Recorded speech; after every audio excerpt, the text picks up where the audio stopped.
concerns for Clint Eastwood have grown after it emerged he had not been seen in public for more than 400 days, with close friends said to be worried about his health.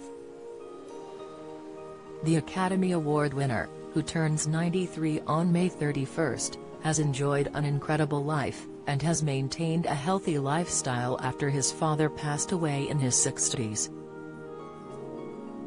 And his robust health even saw the man nicknamed Samson demand people continue working despite a fire blazing on one of his sets. In 2020, Eastwood's son Scott recalled the incident on Instagram when a bush fire raged and evacuation requests for the star to leave the site he was working on were made by the authorities. The fire burned near a Warner Brothers studio lot in Burbank, and was subsequently evacuated as a precaution. Scott shared a picture of the lot with his followers before going into more detail. He posted, "Security told us to evacuate the studio. But my 89-year-old father said, 'No, we're good, there's work to be done.' Then we went into the mixing stage and all watched his new movie. As he would say, get back to work and shut up."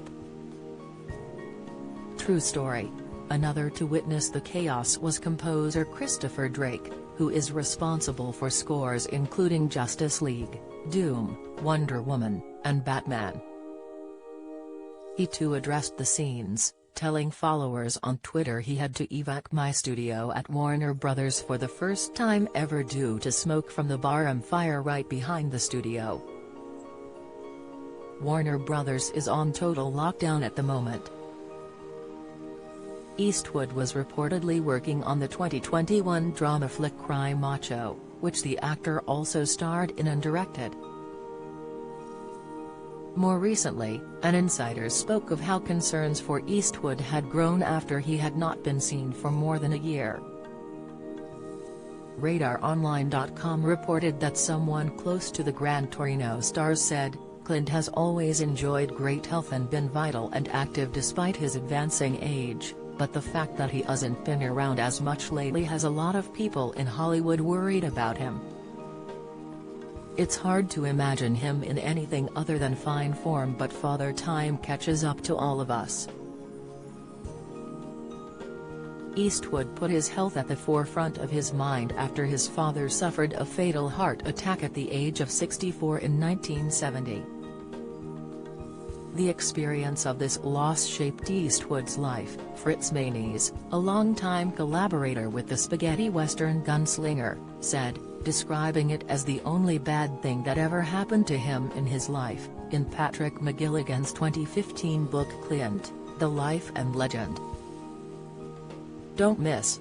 John Wayne hated Clint Eastwood film so much, refused to work with him. Latest, Clint Eastwood on the film that saved his love of Hollywood, Insight, Clint Eastwood, How Hollywood Legend Shut Down Judi Dench on Set, Analysis. The star himself also spoke of the profound impact his father's death had on him.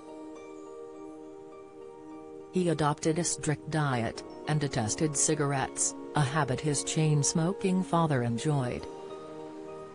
His father's death, Eastwood explained in McGilligan's book, made the star demand to be more productive, working with greater speed and efficiency on set, and adopted an even more rigorous health regimen. He said, "Stay away from carbohydrates, especially rich desserts. Keep a scale in your bathroom. Get proper rest. Try to be optimistic. Eat fruits and raw vegetables. Take vitamins. Skip beverages loaded with sugars. Avoid alcohol in excess." Scott too reflected on his Eastwood's health and longevity, which has seen him continue filmmaking and earning critical acclaim into his 90s. Speaking to Men's Health in 2017, Scott added, "Eastwood showed me how to lift when I was 14 or 15, the bench press and other basics. he made it clear it was more important to do the moves correctly than to put on more plates. Last year, Eastwood's friendship with Judi Dench was reflected upon by the British actress when she was interviewed on the podcast series Louis Theroux Interviews. On BBC Sounds, the 88-year-old hailed Eastwood as the most laid-back man I have ever met, describing his methodology as a director: "You start at 9, you finish at 4. The pair worked together on J.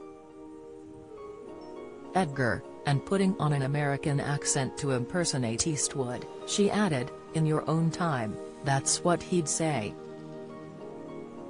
Then at the end of the scene, he says, "Stop." Not cut. And he didn't shout it, either. Just that, "in your own time."